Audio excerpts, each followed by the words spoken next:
નમસ્કાર વિદ્યાર્થી મિત્રો, સ્વાગત છે તમારું આપણી આ યુટ્યુબ ચેનલમાં એજ્યુકેશન એન્ડ નોલેજ યુટ્યુબ ચેનલમાં આપ સર્વેનું હાર્દિક સ્વાગત છે. વિદ્યાર્થી મિત્રો, આરટી એક્ટ 2009 અન્વયે શૈક્ષણિક વર્ષ 2024-25માં નબળા અને વંચિત જૂથના બાળકોને વિનામૂલ્યે ધોરણ 1માં પ્રવેશની જાહેરાત થઈ ગઈ છે. તો આપણે આ વિડીયો વિગતવાર સમજીશું અને આ વિડીયો છેલ્લે સુધી જોતા રહેજો. તો આરટી એક્ટ 2009 અન્વયે શૈક્ષણિક વર્ષ 2024-25માં નબળા અને વંચિત જૂથના બાળકોને વિનામૂલ્યે ધોરણ 1માં પ્રવેશની જાહેરાત કરવામાં આવી છે. ગુજરાત સરકાર દ્વારા the right of children to free and compulsory education act 2009ની કલમ નંબર 12(1) ક હેઠળ બિન અનુદાનિત ખાનગી પ્રાથમિક શાળાઓમાં 25% મુજબ વિનામૂલ્યે ધોરણ 1માં નબળા અને વંચિત જૂથના બાળકોને પ્રવેશ આપવાની યોજના અમલમાં છે. બિન અનુદાનિત ખાનગી પ્રાથમિક શાળા એટલે કે પ્રાઇવેટ જે પ્રાથમિક શાળાઓ છે એમાં 25% મુજબ વિનામૂલ્યે ધોરણ 1માં નબળા અને વંચિત જૂથના બાળકોને પ્રવેશ આપવાની યોજના અમલમાં છે. તમને ખબર જ હશે. જે બાળકોએ 1 જૂન 2024ના રોજ 6 વર્ષ પૂર્ણ કરેલ હોય અને નીચે દર્શાવેલ અગ્રતા ક્રમ ધરાવતા હોય તે જ બાળકો આ યોજના હેઠળ અગ્રતા ક્રમ મુજબ પ્રવેશપાત્ર બને છે. નંબર 1 જોઈએ, અનાથ બાળક. નંબર 2, સંભાળ અને સંરક્ષણની જરૂરિયાતવાળું બાળક. નંબર 3, બાલગૃહના બાળકો. નંબર 4, બાળમજૂર અથવા સ્થળાંતરિત મજૂરના બાળકો. નંબર 5, મંદબુદ્ધિ અથવા સેરેબ્રલ પાલ્સી ધરાવતા બાળકો, ખાસ જરૂરિયાતવાળા બાળકો, શારીરિક રીતે વિકલાંગ અને વિકલાંગ ધારા 2016ની કલમ નંબર 34 પેટા કલમ 1માં દર્શાવ્યા મુજબના તમામ દિવ્યાંગ બાળકોનો સમાવેશ થાય છે. ત્યાર મુજબ જોઈએ નંબર 6, એન્ટીરેટ્રોવાયરલ થેરેપી ARTની સારવાર લેતા બાળકો. નંબર 7, ફરજ દરમિયાન શહીદ થયેલ લશ્કરી, અર્ધલશ્કરી, પોલીસ દળના જવાનના બાળકો. નંબર 8, જે માતા પિતાને એકમાત્ર સંતાન હોય અને તે સંતાન માત્ર દીકરી જ હોય તેવી દીકરી. નંબર 9, રાજ્ય સરકાર હસ્તકની સરકારી આંગણવાડીમાં અભ્યાસ કરતા બાળકો. નંબર 10, 0 થી 20 આંક ધરાવતા તમામ category SC, ST, SCBC, general તથા અન્યના BPL કુટુંબના બાળકો. નંબર 11, અનુસૂચિત જાતિ SC તથા અનુસૂચિત જનજાતિ ST કેટેગરીના બાળકો. નંબર 12, સામાજિક અને શૈક્ષણિક રીતે પછાત વર્ગ, અન્ય પછાત વર્ગ, વિચરતી અને વિમુક્ત જાતિના બાળકો. સતર કેટેગરીમાં વિચરતી અને વિમુક્ત જાતિના બાળકોને પ્રવેશમાં પ્રથમ અગ્રતા આપવાની રહેશે. ત્યારબાદ જોઈએ વિદ્યાર્થી મિત્રો, એક નોંધ આપેલી છે કે અગ્રતા ક્રમ 8, 9, 11, 12 એટલે કે 8, 9, 11 અને 12 માં આવતા બાળકો 8, 9, 11, 12 અને 13માં આવતા બાળકો માટે ગ્રામ્ય વિસ્તારમાં વાર્ષિક આવક કેટલી છે? 1,20,000 અને શહેરી વિસ્તારમાં વાર્ષિક આવક છે 1,50,000ની આવક મર્યાદા લાગુ રહેશે. પ્રવેશ માટે કે કેટેગરીની અગ્રતા, આવકની અગ્રતા, વાલીએ પસંદ કરેલ શાળાની અગ્રતા વગેરે ધ્યાને લઈ પ્રવેશ આપવાનો રહેશે. ત્યારબાદ જોઈએ કે પ્રવેશ મેળવવા માટે બાળકના વાલીએ https://rt.orpgujarat.com વેબસાઇટ ઉપર તારીખ 14/3/2024થી એટલે કે ગુરુવારથી તારીખ 26/3/2024 એટલે કે મંગળવાર દરમિયાન પ્રવેશ ફોર્મ ભરી શકશે. આ અંગેની જરૂરી વિગતો જેવી કે અરજી સાથે કયા આધાર પુરાવા કયા અધિકારીના રજૂ કરવાના છે તે સહિતની તમામ વિગતો વેબસાઇટ પર મૂકવામાં આવશે. અરજદાર જરૂરી આધાર પુરાવા એકઠા કરી ઓનલાઈન અરજી સમય મર્યાદામાં કરી શકે તે માટે પ્રવેશની જાહેરાત ઓનલાઈન અરજી કરવાની તારીખ પછી જરૂરી સમયગાળો રાખવામાં આવેલ છે.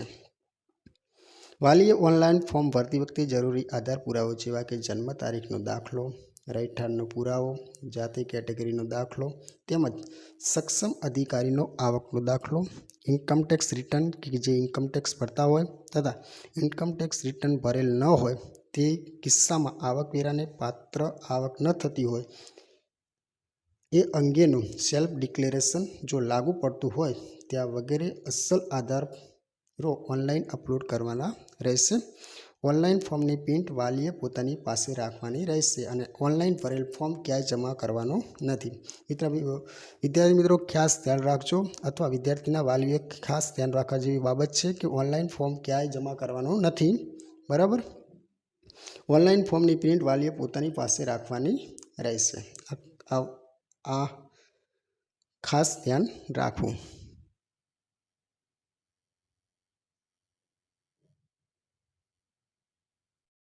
ત્યારબાદ જોઈએ વિદ્યાર્થી મિત્રો કે વેબસાઇટમાં નીચે કેટેગરી મુજબ ડોક્યુમેન્ટ અપલોડ કરવાના રહેશે.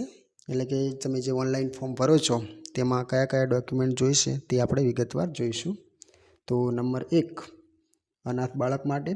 તો અનાથ બાળકને કયા કયા પુરાવા રજૂ કરવાના રહેશે? તો જન્મનું પ્રમાણપત્ર, રહેઠાણનો પુરાવો, પછી ચાઇલ્ડ વેલફેર કમિટીનું પ્રમાણપત્ર, પાસપોર્ટ સાઇઝનો ફોટો અને માતા પિતા વાલીનો સહીનો નમૂનો. નંબર 2, સંભાળ અને સંરક્ષણની જરૂરિયાતવાળું બાળક. એમાં જોઈશે જન્મનું પ્રમાણપત્ર, રહેઠાણનો પુરાવો, ચાઇલ્ડ વેલફેર કમિટી એટલે કે CWCનું પ્રમાણપત્ર, પાસપોર્ટ સાઇઝ ફોટોગ્રાફ અને માતા પિતા અથવા વાલીનો સહીનો નમૂનો. ત્યારબાદ જોઈએ વિદ્યાર્થી મિત્રો 3 બાલ ગ્રુપના બાળકો. તો એમને જરૂરી પુરાવા કયા કયા જોઈશે? તો જન્મનું પ્રમાણપત્ર, રહેઠાણનો પુરાવો, ચાઇલ્ડ વેલફેર કમિટી CWCનું પ્રમાણપત્ર, પાસપોર્ટ સાઇઝ ફોટોગ્રાફ અને 5 માતા પિતા વાલીનો સહીનો નમૂનો. હવે જોઈએ નંબર 4, બાળમજૂર અથવા સ્થળાંતરિત મજૂરના બાળકો. તેમને જોઈશે જન્મનું પ્રમાણપત્ર, રહેઠાણનો પુરાવો, લેબર અને રોજગાર વિભાગનું શ્રમ અધિકારનું પ્રમાણપત્ર, પાસપોર્ટ સાઇઝ ફોટોગ્રાફ અને માતા પિતા અથવા વાલીનો સહીનો નમૂનો. નંબર 5, મંદબુદ્ધિ અથવા સેરેબ્રલ પાલ્સી ધરાવતા બાળકો, ખાસ જરૂરિયાતવાળા બાળકો અથવા શારીરિક રીતે વિકલાંગ અને વિકલાંગ ધારા 2016ની કલમ નંબર 34(1) દર્શાવ્યા મુજબના તમામ દિવ્યાંગ બાળકો.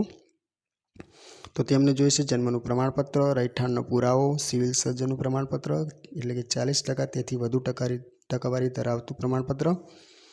નંબર 4 જોઈશે પાસપોર્ટ સાઇઝ ફોટોગ્રાફ અને નંબર 5 માતા પિતા અથવા વાલીનો સહીનો નમૂનો.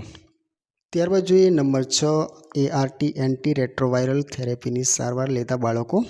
એટલે કે એમને જોઈશે પુરાવો, જન્મનું પ્રમાણપત્ર, રહેઠાણનો પુરાવો, સિવિલ સર્જનનું પ્રમાણપત્ર, પાસપોર્ટ સાઇઝનો ફોટોગ્રાફ અથવા માતા પિતા વાલીની સહીનો નમૂનો. નંબર 7, ફરજ દરમિયાન શહીદ થયેલા લશ્કરી અથવા અર્ધલશ્કરી પોલીસ દળના જવાનના બાળકો. તેમને કયા કયા પુરાવા જોઈશે? એટલે કે જન્મનું પ્રમાણપત્ર, રહેઠાણનો પુરાવો, સંબંધિત ખાતાના સક્ષમ અધિકારીનો દાખલો, પાસપોર્ટ સાઇઝનો ફોટોગ્રાફ અને માતા પિતા અથવા વાલીનો સહીનો નમૂનો. નંબર 8, જે માતા પિતાને એકમાત્ર સંતાન હોય અને તે સંતાન માત્ર દીકરી જ હોય તેવી દીકરીઓ માટે કયા કયા પુરાવા રજૂ કરવાના રહેશે? એક જન્મનું પ્રમાણપત્ર, રહેઠાણનો પુરાવો, સક્ષમ અધિકારીનો એકમાત્ર દીકરી એટલે કે સિંગલ ગર્લ્સ ચાઇલ્ડ હોવાનો દાખલો, આવકનો દાખલો 1-4. નંબર 5, પાન કાર્ડ જો હોય તો. નંબર 6, છેલ્લા વર્ષનું ઇન્કમટેક્સ રિટર્ન જો ફાઇલ કરતા હોય તો. નંબર 7, સેલ્ફ ડિક્લેરેશન એટલે કે પાન કાર્ડ કે ઇન્કમટેક્સ ન ભરતા હોય તેના માટે. નંબર 8, પાસપોર્ટ સાઇઝ ફોટોગ્રાફ અને નંબર 9, માતા પિતા અથવા વાલીનો સહીનો નમૂનો. ચલો જોઈએ નંબર 9, રાજ્ય સરકાર હસ્તકની સરકારી આંગણવાડીમાં અભ્યાસ કરતા બાળકો.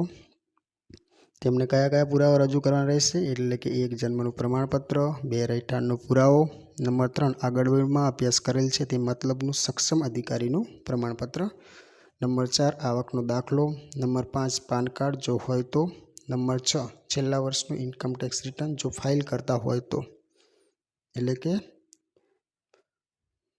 જરૂરી નથી એમ. Number 7 self declaration PAN card કે ઇન્કમ ટેક્સ ના ભરતા હોય તેના માટે. Number 8 passport size photograph. Number 9 માતા પિતા અથવા વાલીનો સહીનો નમૂનો. ત્યારબાદ જોઈએ નંબર 10 0 થી 20 અંક ધરાવતા તમામ category SC ST SC BC general તથા અન્યના BPL કુટુંબના બાળકો. તેમને કયા પુરાવા રજૂ કરવા રહેશે? 1 જન્મનું પ્રમાણપત્ર, 2 રહેઠાણનો પુરાવો, 3 જાતિનો દાખલો જો લાગુ પડતો હોય તો. નંબર 4 BPL યાદી નંબરવાળું પ્રમાણપત્ર, BPL રેશન કાર્ડ માન્ય નથી. આ ખાસ ધ્યાન રાખવાનું કે BPL રેશન કાર્ડ માન્ય નથી, પણ BPL યાદી નંબરવાળું પ્રમાણપત્ર રજૂ કરવાનું રહેશે. ત્યારબાદ જોઈએ નંબર 5 પાસપોર્ટ સાઇઝ ફોટોગ્રાફ અને નંબર 6 માતા પિતા વાલીનો સહીનો નમૂનો. નંબર 11 અનુસૂચિત જાતિ SC અને અનુસૂચિત જનજાતિ ST કેટેગરીના બાળકો માટે જન્મનું પ્રમાણપત્ર, રહેઠાણનો પુરાવો, જાતિનો દાખલો, આવકનો દાખલો, પાન કાર્ડ, છેલ્લા વર્ષનું ઇન્કમ ટેક્સ રિટર્ન જો ફાઇલ કરતા હોય તો. Number 7 self declaration PAN card કે ઇન્કમ ટેક્સ ન ભરતા હોય. નંબર 8 પાસપોર્ટ સાઇઝ ફોટોગ્રાફ અને નંબર 9 માતા પિતા અથવા વાલીનો અહીંનો નમૂનો. ત્યારબાદ જોઈએ નંબર 12 સામાજિક અને શૈક્ષણિક રીતે પછાત વર્ગ, અન્ય પછાત વર્ગ, વિચરતી અથવા વિમુક્ત જાતિના બાળકો. જન્મનું પ્રમાણપત્ર, રહેઠાણનો પુરાવો, જાતિનો દાખલો, આવકનો દાખલો, પાન કાર્ડ, છેલ્લા વર્ષનું ઇન્કમ ટેક્સ રિટર્ન્સ જો ફાઇલ કરતા હોય તો. Number 7 self declaration PAN card કે ઇન્કમ ટેક્સ ન ભરતા હોય તેના માટે. નંબર 8 પાસપોર્ટ સાઇઝ ફોટોગ્રાફ અને નંબર 9 માતા પિતા અથવા વાલીનો સહીનો નમૂનો. નંબર 13 સામાજિક અને શૈક્ષણિક રીતે પછાત વર્ગ, અન્ય પછાત વર્ગ, વિચરતી અને વિમુક્ત જાતિના બાળકો જો NT-DNTમાં યસ કરે તો તેમને જન્મનું પ્રમાણપત્ર, રહેઠાણનો પુરાવો, જાતિનો દાખલો, જો NT-DNT હોવા અંગેનો દાખલો, વિચરતી વિમુક્ત જાતિનો દાખલો. ત્યારબાદ જોઈએ આવકનો દાખલો, પાન કાર્ડ, છેલ્લા વર્ષનું ઇન્કમ ટેક્સ રિટર્ન જો ફાઇલ કરતા હોય તો. સેલ્ફ ડિક્લેરેશન પાન કાર્ડ કે ઇન્કમ ટેક્સ ન ભરતા હોય તેના માટે. નંબર 9 પાસપોર્ટ સાઇઝનો ફોટોગ્રાફ અને નંબર 10 માતા પિતા વાલીનો સહીનો નમૂનો. ત્યારબાદ જોઈએ નંબર 14 જનરલ કેટેગરી બિન અનામત વર્ગના બાળકો માટે. 1 જન્મનું પ્રમાણપત્ર, 2 રહેઠાણનો પુરાવો, આવકનો દાખલો, પાન કાર્ડ, છેલ્લા વર્ષનું ઇન્કમ ટેક્સ રિટર્ન જો ફાઇલ કરતા હોય તો. Number 6 self declaration PAN card કે ઇન્કમ ટેક્સ ન ભરતા હોય તેના માટે. નંબર 7 પાસપોર્ટ સાઇઝ ફોટોગ્રાફ અને નંબર 8 માતા પિતા વાલીનો સહીનો નમૂનો. ત્યારબાદ જોઈએ એક ખાસ સૂચના કે ઓનલાઈન ફોર્મમાં માત્ર ઓરિજિનલ ડોક્યુમેન્ટ અપલોડ કરવાના રહેશે. આ ખાસ ધ્યાન રાખવાનું છે. નંબર 2 ઝાંખા, ઝેરોક્સ કોપી અને ના વંચાય એવા ડોક્યુમેન્ટ અપલોડ થયેલ હશે તો ફોર્મ રિજેક્ટ થશે. શું કીધું છે કે ઝાંખા, ઝેરોક્સ કોપી અને ના વંચાય એવા ડોક્યુમેન્ટ જો અપલોડ કરશો તો એ ફોર્મ રિજેક્ટ થઈ જશે. આ ખાસ ધ્યાન રાખવાનું છે. નંબર 3 JPEG અને PDF ફોર્મેટ ડોક્યુમેન્ટ અપલોડ થશે, બાકીના કોઈ ડોક્યુમેન્ટ અપલોડ થશે નહીં. નંબર 4 ડોક્યુમેન્ટ 450 KBથી ઓછી સાઇઝ રાખી અપલોડ કરવાના રહેશે, એટલે કે 450 KBથી ઓછી સાઇઝના અપલોડ કરવાના રહેશે. નંબર 5 રહેઠાણનો પુરાવો જો ભાડા કરાર રજિસ્ટર હોય તો એક કરતાં વધારે પેજ PDF ફોર્મેટમાં અપલોડ કરવા, જેની સાઇઝ 5 MBથી નાની રાખવી.